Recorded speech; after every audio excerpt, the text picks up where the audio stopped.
Teori evolusi adalah teori yang paling banyak disalahpahami. Banyak yang salah kaprah bila kita bahas masalah ini.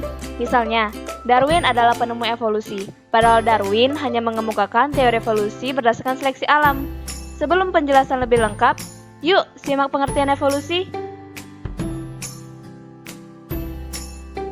Evolusi disebut juga sebagai proses perubahan secara berangsur-angsur, di mana sesuatu berubah menjadi yang lebih kompleks dan lebih baik dalam jangka waktu yang lebih lama. Sedangkan menurut para ahli, evolusi merupakan proses perubahan organisme secara bertahap dari bentuk sederhana menjadi rumit, yang dikemukakan oleh Aristoteles dan Jean-Baptiste Lamarck.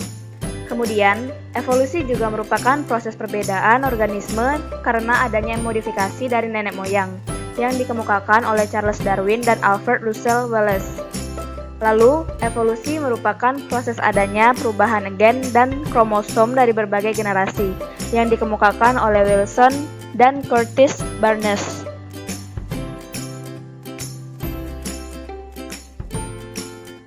Menurut teori Darwin mencontohkan teorinya dengan spesies jerapah yang ada saat ini. Berbeda dengan Lamarck, Darwin berpendapat pada masa lalu jerapah ada dua jenis, jerapah leher panjang dan jerapah leher pendek. Kedua jerapah ini sama-sama mengambil makanan dari pucuk ranting.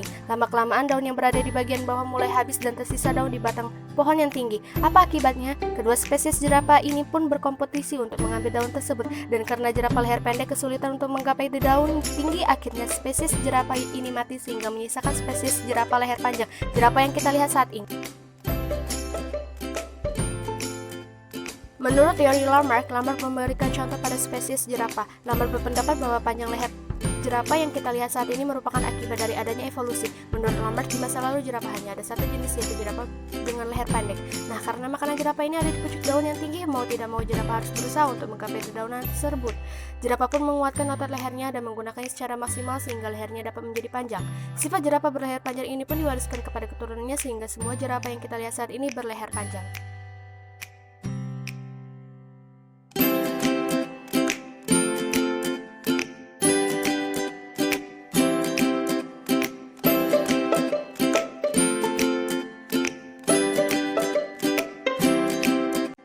Kelas selanjutnya bukti-bukti evolusi.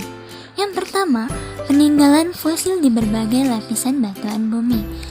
Fosil merupakan makhluk hidup atau sebagian dari makhluk hidup yang tertimbun oleh tanah, pasir, lumpur yang akhirnya membatu. Yang kedua, anatomi perbandingan. Para ahli anatomi membandingkan ciri-ciri anatomi hewan masa kini, tetapi studi perbandingan anatomi kerangka lebih penting bagi para paleontologi karena bukti-bukti fosil anatomi yang tersusun hampir semua adalah material rangka. Yang ketiga, organ yang mengalami rudimentasi atau organ tubuh yang tersisa. Rudimentasi organ merupakan petunjuk adanya evolusi. Organ yang berguna pada suatu makhluk hidup, pada makhluk hidup lain mungkin kurang berfungsi. Contoh, tulang ekor pada manusia kurang berfungsi sehingga mengalami rudimentasi. Keempat, bukti biogeografi.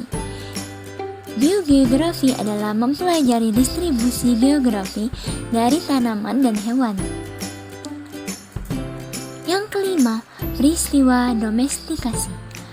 Domestikasi adalah usaha manusia untuk menjadikan hewan atau tanaman liar menjadi tanaman atau hewan yang dapat dikuasai dan bermanfaat bagi manusia. Yang keenam, variasi antara individu dalam suatu keturunan. Fenotip suatu organisme ditentukan oleh faktor genetika dan lingkungan. Fenotip yang muncul merupakan variasi dari organisme tersebut. Yang ketujuh, embriologi perbandingan.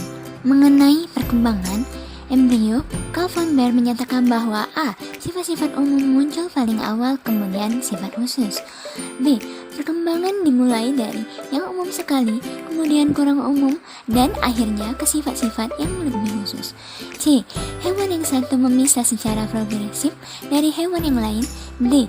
Dalam perkembangannya hewan-hewan multiseluler untuk embrionya sama, tetapi kemudian pada saat dewasa bentuknya menjadi berbeda-beda.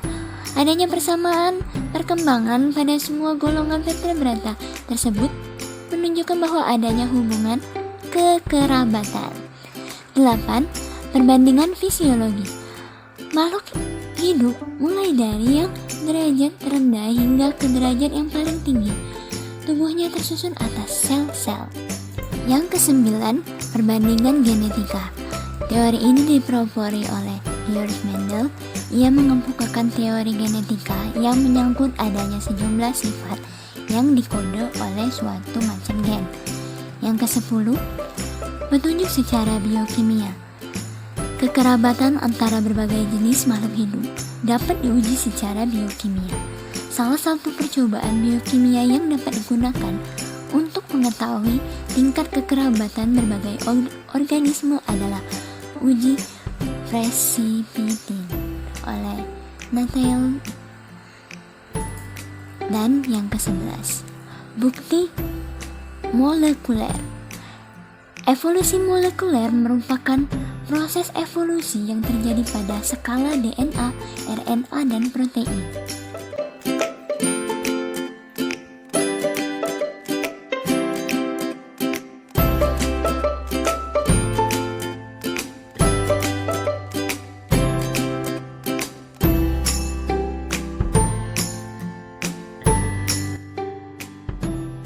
Nah, dari beberapa teori di atas, ada juga loh teori intelligent design. Apa sih teori intelligent design? Yuk, simak penjelasannya.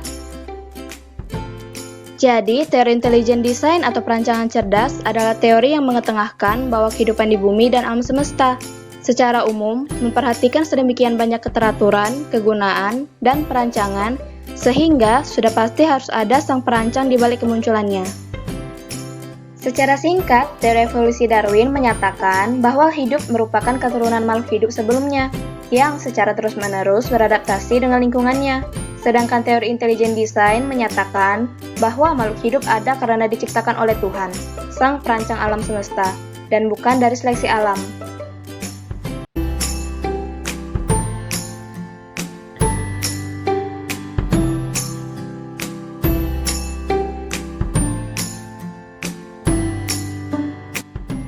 Teori lainnya dari evolusi yaitu spesies baru karena adanya radiasi adaptif.